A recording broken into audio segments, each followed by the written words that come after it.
Graduation na ni Jean.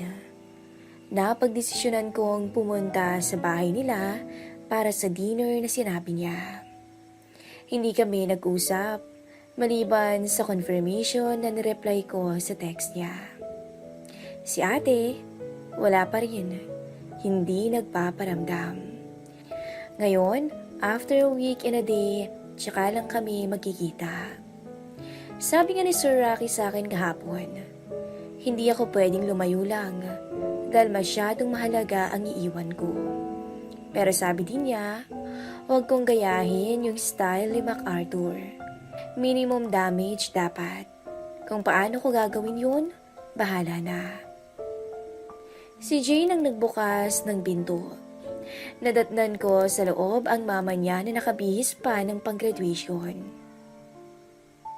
Si Tita Alice na ganoon din halos ang pormahan at si Girlie na nakapambahay lang. Si Jane naman nakadress na asul. Full-blown pa rin ang makeup at ayos ng buhok. Pumasok ako at nilagay ang backpack ko sa tabi ng computer. Nakakahiya namang kumain nakatabi yung bag ko. Hindi na nga ako masyadong pumorma. Nagpolo lang ako tapos maong na medyo kupas na. Tsaka rubber shoes. Pinadiretso ako ni Jane sa dining area. Nakaupo na rin doon ang mama niya at ang kapatid nito. Si Girlie, busy sa may kalan. May hinahabol pa yatang ulam. Kapansin-pansin na wala si ate. Umupo sa tabi ko si Jane. Thanks for coming. It's mean a lot. Bumulong siya sa akin. Apatan lang ang mesa nila Jane. Katabi ko si Jane at katapat niya ang mama niya. Katapat ko naman si Tita Alice. Kumusta ka na anak? Long time no see. Next time, sama ka sa amin sa Ilocos ha? Sumimangot ang mama ni Jane. Girlie, katukin mo na nga siya. Nakain na. Nagkukulong na naman sa kwarto. Opo, auntie. Tahimik lang sa mesa. Walang masyadong kwento. Binuhat ni Girlie yung stool na nasa computer desk at inilagay sa isang gilid ng mesa sa pagitan namin ni Tita Alice. Narinig kong bumukas ang pinto ng kwarto at nakita kong papalapit si ate sa amin sa mesa. Nakasuot siya ng hapit na itim na dress. Sakto lang ang sikip upang lumabas ang magandang kurbada ng kanyang katawan. May silver na zipper to sa harap, mula sa mababang neckline hanggang sa beltline. Nakapusod ang kanyang buhok, maliban sa manipis na parang side bangs na sakto hanggang sa kanyang kilay. Manipis lang ang kanyang makeup, pati ang kanyang lipstick ay hindi kaanong halata. Kitang-kita ang ganda ni ate. Lalong lumutang ang kaputian ng kanyang kutis sa ayos niya ngayon. Umupo siya sa upuang inihanda ni Girlie. Hi. Tumangulang siya at nagsimbala kaming kumain. Sa gitna ng hapunan ay nagtanong ang mama ni Jean. So, Byron, what do you plan to do now that Jane is leaving for Singapore 2 weeks from now? Kunwari pa to si Jane na hindi daw tutuloy, kasado na pala. Hindi naman na po kami ni Jane, tita. I came here as a friend, and I am personally happy to see her now, capable of chasing her career. Parang nagulat silang lahat sa sinabi ko. Oh, it pains me to hear that. Pero hindi pa ako tapos. Talaga po? Kasi akala ko po ayaw niyo sa akin. Parang kung paano niyo inayawan si Kevin dati. Tumahimik ang buong paligid. At para bang natigilan silang lahat. Tumingin ako kay ate at nakita ko siyang umiling at bumulong. Please, don't. Alam niyo po ba na both your daughters carry a heavy burden about that night in Bohol? Paano mo alam yun? Sasagot na sana si Jane pero inunahan ko na. Jane told me, for 3 long years, she is carrying this guilt that her sister and Kevin broke up kasi nalasing siya. Hindi naman kasalanan ni Jane yun. Si Kevin ang may kasalanan. He took advantage of Jane. Sagot ni Tita Alice. Hindi ko na nakuhang magsalita sa bilis ng sagot ni ate. No. It was a mutual decision. Di ba, Jane? You and Kevin were meeting behind my back? Of course not, ate. Then how do you explain him being here that Tuesday, when you just got home from your out-of-town outreach activity? May galit sa boses ni ate. Pero alam kong ilang sandali lang ay iiyak na siya. What? Tinanong lang ako ni Kevin noon kung may ulam ako, kasi kung wala daw dadala niya ako. Tapos, pumanhi kayo dito? Tanong ni ate. Yes. Wala lang naman sa akin yun kaya di ko sinabi sa'yo. At saka ang sabi niya, tinext mo raw siya noon to check on me. Paano ko gagawin yun? Hiniram ni Tita Alice yung cellphone ko. Tumingin si ate sa akin. Walang ibang nagsalita. Humihikbi na si Jane. Tinitigan ko si ate. 8 araw ding hindi ko napagmasdan ang mga mata niya. At ngayon, nakatingin din siya sa akin na para bang alam na niya ang gusto kong sabihin. Tumayo siya mula sa pagkakaupo at tumingin sa mama niya. You plan all this? Biglang pumatak ang luha ni ate.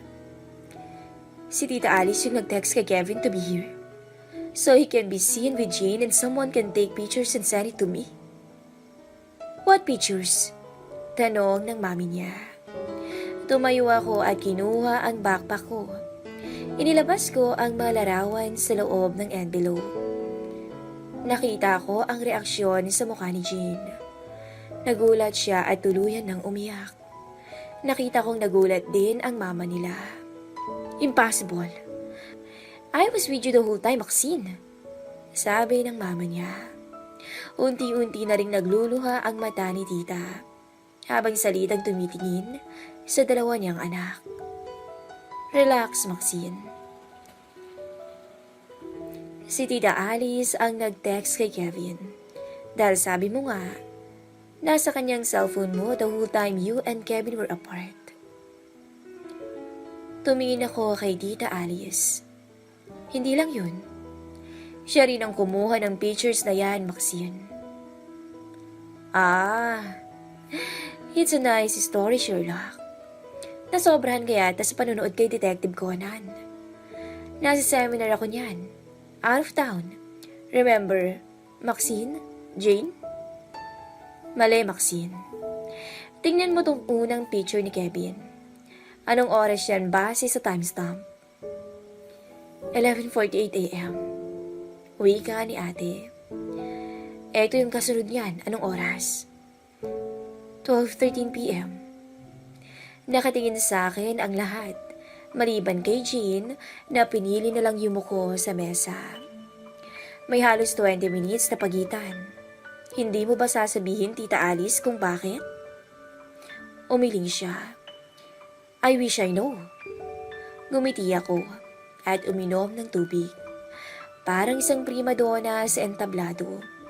This is my time to shine. Soak it in. Low ba yung camera na gamit mo after you took that first shot? Pumanhi ka dito. Nag-charge ka. Tapos bumalik ka ulit. Hindi pa kayo nakikita ni Kevin noon. Kaya imposibleng makilala ka niya. Magsasalita sana siya, pero inunahan ko na. Don't ask me for evidence, because I have one. Dinukot ko sa bag ko ang lumang logbook at inabot kay Maxine. Saan galing to? Tanong niya. Hinanap namin ni Rani yan sa mga luma niyang records. Buti nga natabi pa. Hanapin mo dyan yung date ng picture na yan. Makikita mo dyan, nakalag si Tita Alice around 11:50 a.m. Tapos lumabas siya around 12:10 ng tanghali. Hinanap nga ni ate. At bigla siyang naiyak sa katotohanan na unti-unting lumalabas. Nakalag din dyan si Kevin, Maxine. Pero wala pang 10 minuto ang itinagal niya dito. Imposibleng may nangyari sa kanila ni Jean. Tumayo si Jean at lumapit kay ate. I'm sorry, ate. I really am. Shh. Hinagot ni ate ang likod ni Jean. Don't worry. It was never your fault, Jane. Tumayo si Tita Alice. Kung totoo yan, bakit hindi kinontak ni Kevin si Maxine after all this time? Tumayo na rin ako. Baka mas maganda kung si Girlie ang sasagot. Napatingin sa akin ang mama ni Jane, si ate at si Jane. Parehas na tumingin kay Girlie na halos mabitawan ang inuhugasan niyang plato sa lababo. Wala ka sa Davao noon, di ba? Kasi nasa Bohol ka rin. Nag-aabang ka sa lobby sa pag-alis ni Kevin. Kasi planado ang lahat, tama ba? Girlie? Di ba ikaw yung kasabay ni Kevin sa lobby papunta sa bus station? Tapos, kunwari nakitext ka. Pero itinakbo mo na ang cellphone niya para walang ebidensya, di ba? Tumingin si ate sa mama niya. You plan all this? Tapos kay Tita Alice. Wala kayong kasing sama? Tumayo ang mama ni Jean at sa isang mabilis sa sandali, sinampal niya sa pisngi si Tita Alice na ikinagulat naming lahat. Natuluyan namang bumagsak ang platong inuhugasan ni Curly. How dare you mess my family like this? I took care of you. And yet, this is how you repay me? Umiyak si Tita Alice. Ginawa ko lang kung ano hindi mo kayang gawin. Di ba ayaw mo naman kay Kevin? Dahil mahirap lang siya. Out of school. At walang patutunguhan sa buhay. Di ba ganun ka rin kay Byron? Yes. I never liked him for Maxine. And I don't like this guy too. Pero bilang isang ina, responsibilidad kong unawain ang gusto ng mga anak ko. Sila lang ang makakapili kung ano at sino ang gusto nila. Kung susundin nila ang gusto ko, maganda. Kung hindi, wala akong magagawa. Kailangan ko silang tanggapin. But you were never a mother, Alice. And you never will. That's why hindi mo alam kung papaano magmahal ang isang ina. Napagulgol si ate at si Jean. At sabay na nilapitan ang mama nila. Napaupong muli si Tita Alice sa Celia. Nung niribok ni Jane yung flight niya, nakita ko ang pagkakataon. Swerte lang ako dahil pagdating namin sa Bohol, masama ang pakiramdam ni Maxine. Hindi nakapag-usap kahit sandali si Maxine at Kevin. Nilasing ko silang dalawa at dinala ko sila sa kwarto. Walang nangyari sa kanila, sigurado ko. Dahil pagkalapag ko sa kanila, ginising na kita para palipatin si Maxine sa kabilang kwarto. I took the pictures and sent it to nung araw din yun.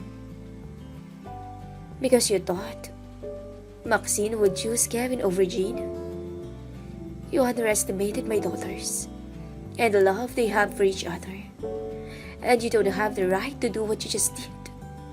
Binahaboy mo ang mga pamangkin mo. Sinaktan mo ang mga anak ko. You don't deserve a family. Get out and never return. Nagdadrive ako galing airport. Kakahatid ko lang sa parents ko. Papunta silang Boracay. Wedding anniversary kasi nila 2 weeks ago. Eto yung regalo ko sa kanila. Sana lang wag na nila akong gawan pa ng kapatid. Kahit mahirap din pala pag solo ka lang na anak.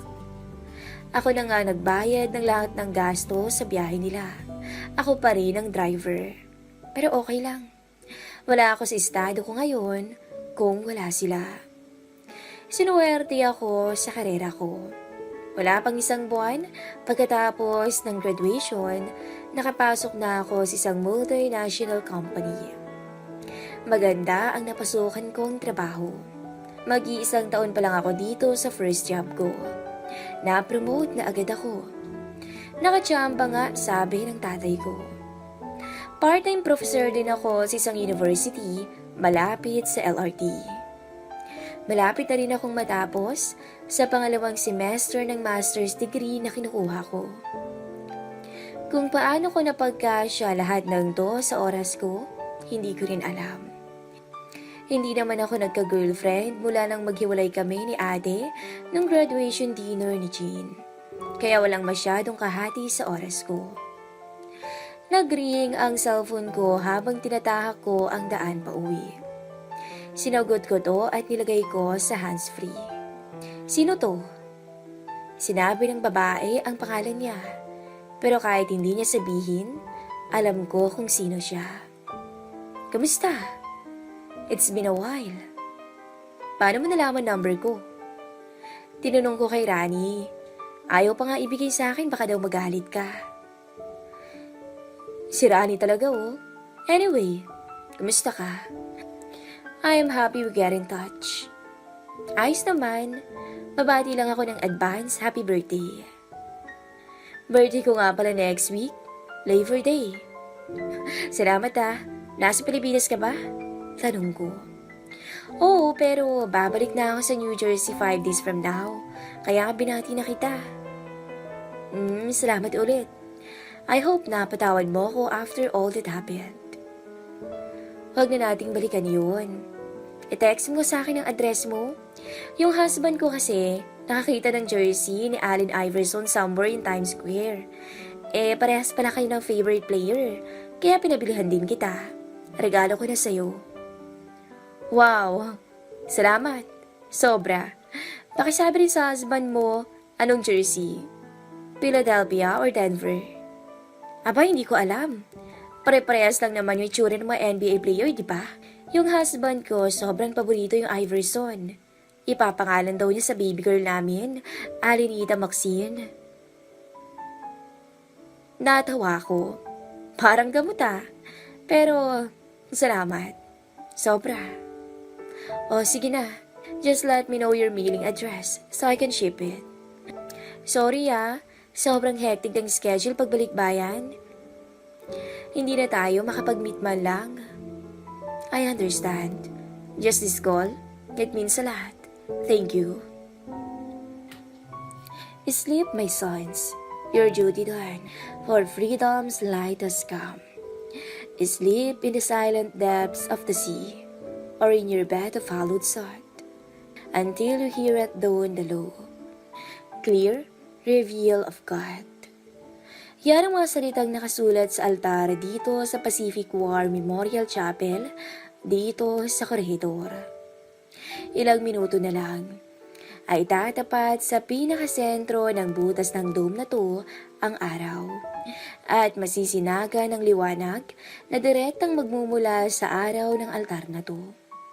Altar na ginawa para sa mga sundalong matapang na lumaban noong panahon ng gyera. Mahangin sa lugar, kahit tirik ang araw. Dito ko nang uubusin ang oras ko dito sa Corregidor. Nag-day tour lang kasi ako. Medyo busy sa trabaho. Birthday gift ko na sa sarili ko. Tsaka gusto kong makita kung paano tumapad ang araw sa altar.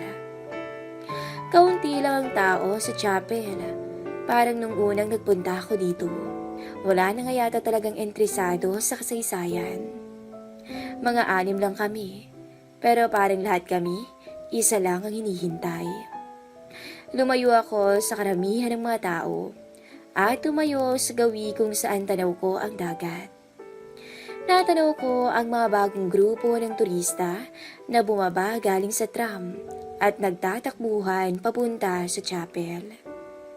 Nakatingin pa rin ako sa malayo nang marinig ko ang boses ng isang babae sa gitna ng mga munting tinig ng mga batang kasama niya. Agad akong lumingon sa kanila. Bilis! Malapit na! Ano po ba yun ate? Tanong ng isang bata. May 6 ngayon. Tatapat sa butas na yon ng araw at masisinaga ng liwanag ang altar na to. Ano naman ang espesyal dun? Tanong ulit ang bata. Once a year lang nangyayari yun. Every 12 noon pag May 6. Nakaharap siya sa mga bata at nakatalikod sa akin. Talaga po ate? Sabay-sabay na tanong ng mga bata. Oo, pagpupugay yun para sa mga sundalo na namatay dito ng gyera. Magkakagyera po ba ulit? Tanong ng isang bata. As long as there are sovereign nation possessing great power, war is inevitable. Sari-saring bulong ang narinig ko mula sa mga bata dahil sa sinabi ng kasama nila. Lumakad ako papalapit sa likuran ng babae, papunta sa gitna ng chapel. Napilitan na akong sumabat. Wow! Albert Einstein! Nakasuot siya ng puting dress na walang manggas. Hanggang tuhod ang haba nito, kaya mapapansin ang makinis niyang binti. Nakalugay ang kanyang buhok na tumatama sa kanyang balikat. Naka-shades din siya na agad naman niyang tinanggal matapos lumingon sa akin. Sa kauna-unang pagkakataon, nakita kong muli ang mga mata niya. Parehas pa rin ang dati. Nakakalunod at nakakawala ng problema. Hindi pa man din kami naglalapit, ay parang 1,000 paru-paro na ang nasa sikmura ko. Napakatagal na kasi nung huli kong maramdaman ang lahat ng to. Born March 14, 1879. A German physicist famous for the development of the theory of relativity. Excuse me? As long as there are sovereign nation possessing great power, war is inevitable. That's Einstein quote, right? Ngumiti siya sa akin. Parehas kaming magkaharap ngayon at matapos ang humigit kumulang 2 taon. Nasilayan ko ng malapitan ang kanyang ganda. Hindi ko maalis ang mga mata ko sa kanya at ganun din siya sa akin. Wala pang mga salitang binibitawan ay nakikita na agad ang mga luhang naiipon sa kanyang mga mata. Sa wakas, nagkita kami ulit at sa pagkakataong to, wala nang agam-agam. At tila ba lahat ng bituin sa aming kalawakan ay humanay para sa oras na to. Para sa isang magandang simula. Hi, I am Byron. Inunad ko ang kamay ko. Hi, Maxine. Inabot niya ang kamay ko at kinamayan. So, are you a tour guide here? Madalas ako dito pero ngayon lang kita nakita. No, I volunteer as part of this NGO that take care of these kids. Ay, shirt. Maginoo pero medyo bastos. Ngumiti lang ako. So, paano mo nalamang nandito ako? Put 2 ships in the open sea, without wind or tide. And at last, they will come together. Throw 2 planets into space, and they will fall one on the other. It is a question of time. That is all. Jules Verne. Jules Gabriel Verne. French novelist, poet, and play. Hindi na natapos ang sasabihin ko nang bigla niya akong hinalikan. Hindi na natapos ang sasabihin ko nang bigla niya akong hinalikan. Napapikit na lang ako para damahin ang tamis ng kanyang mga labi. Hinayaan naming malunod kami sa mga damdaming hinayaan muli naming maramdaman. Halos 2 taon kaming hindi nagkita o nagkausap. Ngunit walang pinagbago ang dating ng kanyang mga halik. Katulad pa rin ng dati. Parang unti-unti kang dinadala sa langit. Parang dahan-dahang iniaangat ang mga paa ko mula sa lupa. Higit sa lahat, nararamdaman kong buhay ako. Kompleto, kontento at wala nang hahanapin pa. Niyakap niya ako. It's been a while, Byron, but it always feels home when I am with you. Hindi mo alam kung gaano ko katagal hinintay ito. Pinangarap na makasama ka ulit.